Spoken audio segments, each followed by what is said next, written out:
सैया यारवा जहरवा खैले बा हरे भेज दो नई हरवा सैया यारवा जहरवा खैले बा।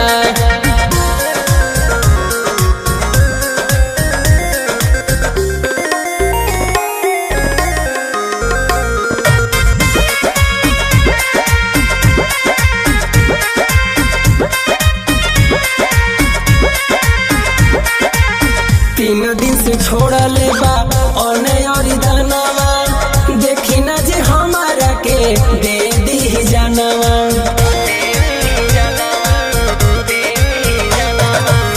तीन दिन से छोड़ले बा ओने औरी दानवा देखी ना जे हमारा के दे दी जानवा।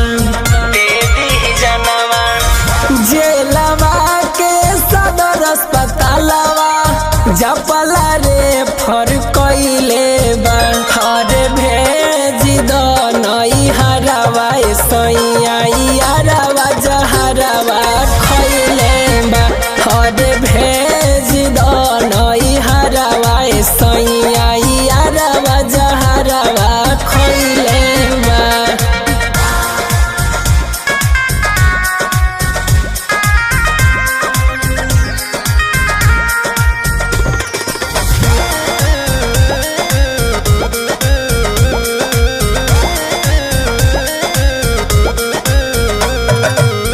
एक बेर मिला दीबो एतने बखवाब जी दिले डकटरवा भी बड़ुए जवाब जी।